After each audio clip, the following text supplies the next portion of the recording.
আসসালামু আলাইকুম ওয়া রাহমাতুল্লাহি ওয়া বারাকাতুহু। আলহামদুলিল্লাহি রাব্বিল আলামিন ওয়াস সালাতু ওয়াস সালামু আলা রাসূলিল কারীম ওয়া আলা আলিহি ওয়া সাহবিহি আজমাইন ওয়া আলা কুল্লি মান তাবিআহুম বিইহসানিন ইলা ইয়াউমিদ্দিন, আম্মা বা'দ। প্রিয় দর্শক শ্রোতাগণ, আপনারা যেখান থেকে আমাদের এই ইসলামিক অনুষ্ঠানটি উপভোগ করছেন, সবাইকে এফকিউ চ্যানেল ও মার্কাজুল ফতোয়া সেন্টার জনাব আহমদপুর সাবা ঢাকার পক্ষ থেকে জানাচ্ছি অসংখ্য শুকরিয়া।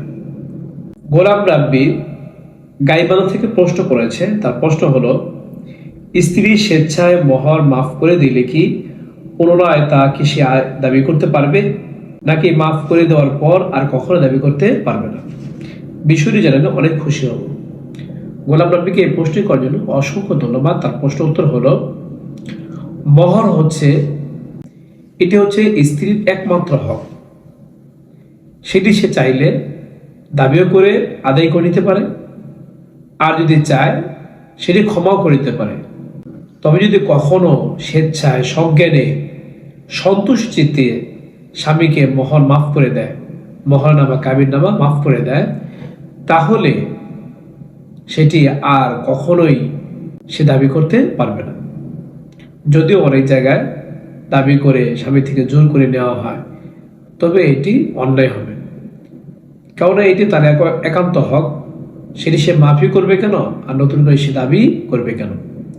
তাই কোনো মহিলা যদি তার স্বামীর মোহর মাফ করে দেয়, তাহলে সেই মহিলার সেই অধিকার তার আর থাকবে না যে মোহর সে করবে, সে নতুন করে দাবি করবে।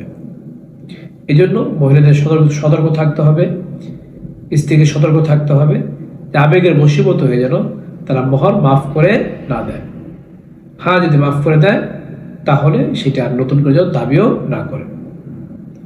এই মাসলা রেফারেন্স উদ্ধৃতি আপনারা পাবেন সহিহ বুখারী 2621 নম্বর হাদিসে, ফতোয়া আলমগীর 1 নম্বর খণ্ডের 382 নম্বর পৃষ্ঠায়, কিফায়াতুল মুফতির 5 নম্বর খণ্ডের 144 নম্বর পৃষ্ঠায়, ফতোয়া খানিয়া 9 নম্বর খণ্ডের 190 নম্বর পৃষ্ঠায়, হেদায়া 2 নম্বর খণ্ডের 325 নম্বর পৃষ্ঠায়। এই মাসলার বলা হলো, রব্বে কারীম আমাদের সবাইকে এই মাসলার আমল করার তৌফিক দান করুক।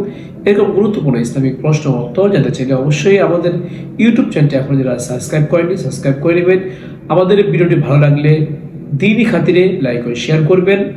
তাছাড়া আপনাদের কোনো প্রশ্ন থাকলে ইউটিউব কমেন্ট বক্সে আপনারা প্রশ্ন করতে পারেন।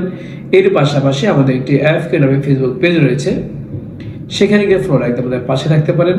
চাইলে ফেসবুক পেজের কমেন্টে আপনারা প্রশ্ন করতে পারেন। আপনাদের প্রশ্ন উত্তর যথাযথ সময় দেওয়ার চেষ্টা করব। ওমা তাওফীকি ইল্লা বিল্লাহ।